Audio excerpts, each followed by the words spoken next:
ముందుగా నా హృదయపూర్వకమైనటువంటి నమస్కారాలు తెలియజేస్తా ఉన్నాను. ఈరోజు రాష్ట్ర వ్యాప్తంగా కాంగ్రెస్ ప్రభుత్వ హయాంలో జరుగుతున్నటువంటి రైతు సంక్షేమ కార్యక్రమాల్లో భాగంగా ఇది ఒక ముఖ్యమైన ఘట్టం. ఈరోజు రైతులకు సంబంధించి కాంగ్రెస్ ప్రభుత్వం రాష్ట్ర ముఖ్యమంత్రి శ్రీ రేవంత్ రెడ్డి గారు కేబినెట్ ఈ రాష్ట్ర ప్రజలకి ఇచ్చినటువంటి హామీ మేరకు రైతు భరోసాకు సంబంధించిన నిధుల్ని నేరుగా వారి ఖాతాల్లోకి రిలీజ్ చేసేటువంటి ఒక పండుగ కార్యక్రమం. ఈరోజు వ్యవసాయం ఈ రాష్ట్రానికి ఒక పండుగ లాంటి కార్యక్రమం. రైతు ఈ రాష్ట్రానికి ఒక వెన్నుముక లాంటి వాడు.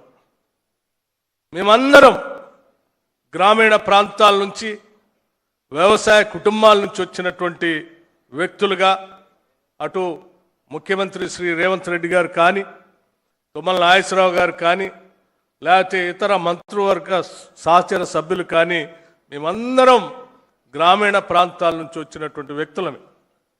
వ్యవసాయ సమస్యల గురించి తెలుసు, రైతాంగ వారి ఇబ్బందుల గురించి తెలుసు, పండించిన పంటకు సంబంధించినటువంటి కొనుగోలు అవసరాల గురించి కూడా తెలుసు. కాబట్టే మీరు పండించినటువంటి ధాన్యాన్ని కొన్ని వేల కోట్ల రూపాయలు ప్రభుత్వానికి అవసరం అయినప్పటికి కూడా వాటిని వెచ్చించి మీ అందరి దగ్గర నుంచి పండించిన పంటని కొనుగోలు చేయటం జరిగింది.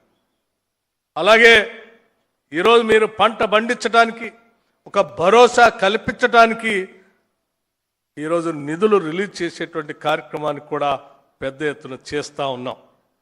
మిత్రులందరికీ ఒక విషయం స్పష్టంగా చెప్పాలి. రాష్ట్ర వ్యాప్తంగా ఉన్నటువంటి రైతాంగ సోదరులకి, కుటుంబ సభ్యులకు కూడా ముఖ్యమంత్రి గారు కేబినెట్ ఒక ఆలోచన చేసి ఖమ్మం జిల్లాలో మదర శాసనసభ నియోజకవర్గం నుంచి ఒక భారీ బహిరంగ సభ పెట్టి అక్కడి నుంచి ఈ నిధులు రిలీజ్ చేసేటువంటి కార్యక్రమం చేపట్టాలని ఒక ఆలోచన చేశారు.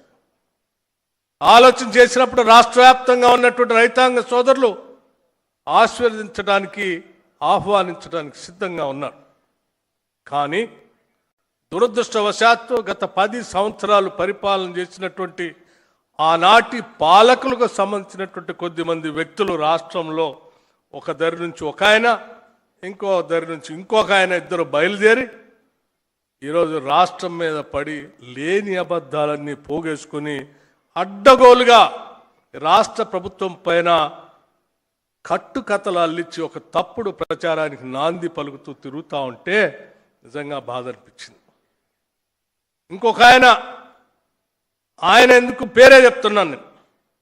10 సంవత్సరాలు ఆనాటి క్యాబినెట్లో మంత్రిగా పనిచేసిన హరీష్ రావు గారు ఆశీర్వాద సభ కాదు అది, మీరు క్షమాపణ సభ పెట్టుకోండి అని వారు స్టేట్మెంట్ ఇచ్చారు.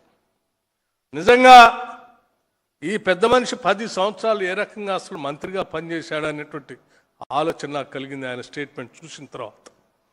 ఎందుకనంటే 10 సంవత్సరాలు ఒక ధనిక రాష్ట్రం, ఆదాయం సమృద్ధిగా ఉన్నటువంటి రాష్ట్రం, దానికి తోడు ఇంకొక 8 లక్షల పైబడి ఈ రాష్ట్రాన్ని తాకట్టు పెట్టి తెచ్చిన అప్పు, రాష్ట్ర ఆదాయం ఇంకొక 8 లక్షల పైబడి తెచ్చిన అప్పు, రెండు కలిపి కూడా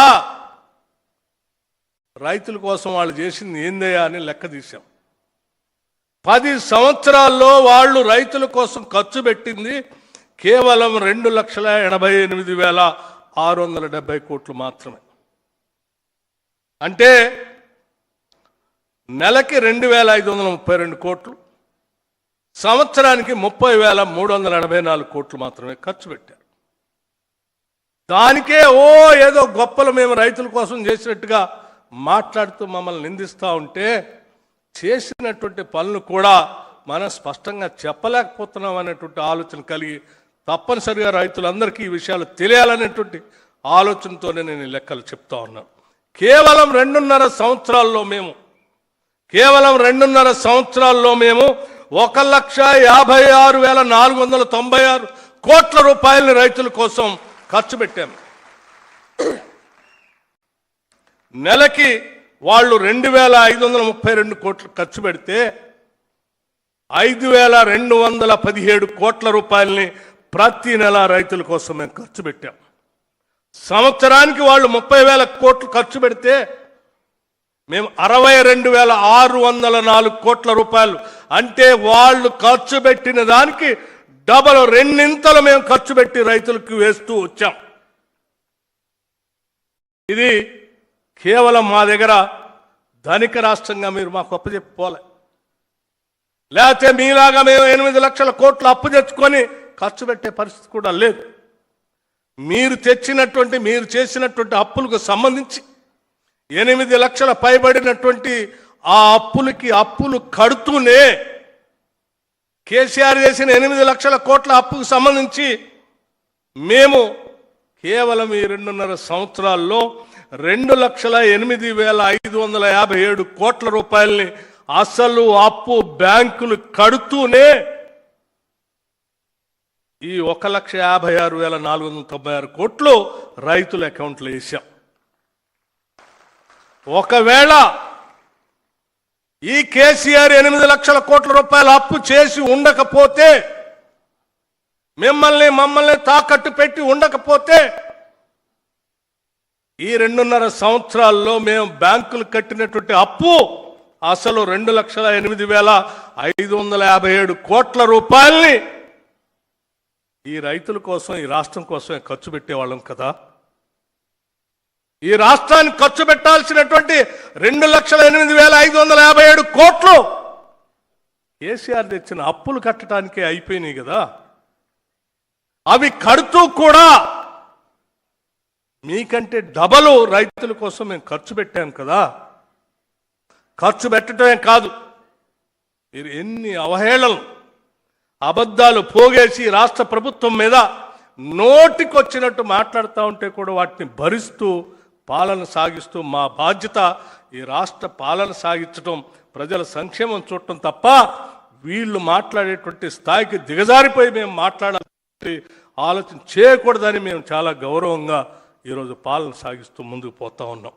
అయినా కూడా ఇంకా బరి తెగించి ఉన్నట్టుగా ఉన్నాయి లేనట్టుగా కట్టుకథలు సృష్టించి రోజుకొక అబద్ధపు ప్రచారంతో ఈరోజు రాష్ట్రం మీద బరి తెగించి ఓ పక్కన బావా ఇంకో పక్కన బాంబర్ది తిరుగుతూ ఉంటే అనిపిస్తూ ఉంది, ఎక్కడ న్యాయం ఇది?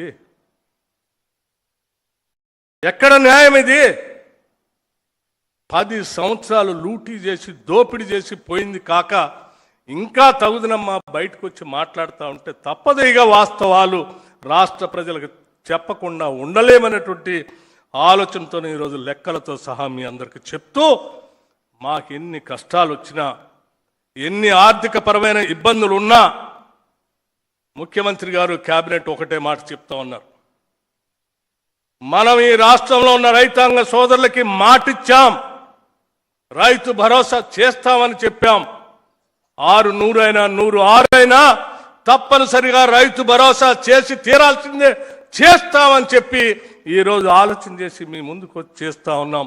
భవిష్యత్తులో కూడా తప్పనిసరిగా చేసే కార్యక్రమాన్ని చేపడతాం తప్ప మేము అబద్ధాలు చెప్తూ పొద్దు గడిపేటువంటి కార్యక్రమం మాత్రం చేయమని చెప్పి స్పష్టంగా చెప్పటానికే మధిర శాసనసభ నియోజకవర్గంలో ఈరోజు 30వ తారీఖు నాడు భారీ బహిరంగ సభ పెట్టి అక్కడ నుంచే ప్రకటిద్దామనంటే కూడా వర్షం పడితే దాన్ని ఏమైనా పోస్ట్పోన్ చేసుకొని 4 రోజులు ఏకుండా ఉంటారేమో అనేటువంటి ఆలోచన కూడా రానియకూడదనే ఆలోచనతోనే ఈరోజు ఇక్కడ ఈ సభ పెట్టి మీ అందరి సమక్షంలో రాష్ట్ర వ్యాప్తంగా అన్ని రైతు భవనాల్లో రైతులందరినీ కూర్చోబెట్టి వేసే కార్యక్రమాన్ని ఇచ్చిన మాట ప్రకారం 30వ తారీఖు నాడు వేస్తామనంటే వేసే కార్యక్రమాన్ని చేపట్టి ఈరోజు మీ ముందుకు పోతా ఉన్నాం.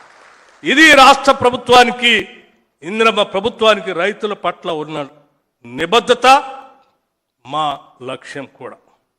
మీరందరూ బాగుండాలని, మీరు పండించే ప్రతి పంట మీ కుటుంబానికి మేలు జరిగేటట్టుగా ఉండాలని, ఆనాడు రైతు రుణమాఫీ ఏ రకంగా చేశామో, ఇచ్చిన మాట ప్రకారం రైతు భరోసా ఏ రకంగా చేస్తా ఉన్నామో, ప్రకటించిన మేరకు ఏ రకంగా అయితే సన్న ఒడ్లకి బోనస్ ఇస్తా ఉన్నామో, తప్పనిసరిగా ఈ పరిస్థితులు ప్రక్రియని మొత్తంగా కాంగ్రెస్ ప్రభుత్వం ఉన్నంత కాలం కొనసాగి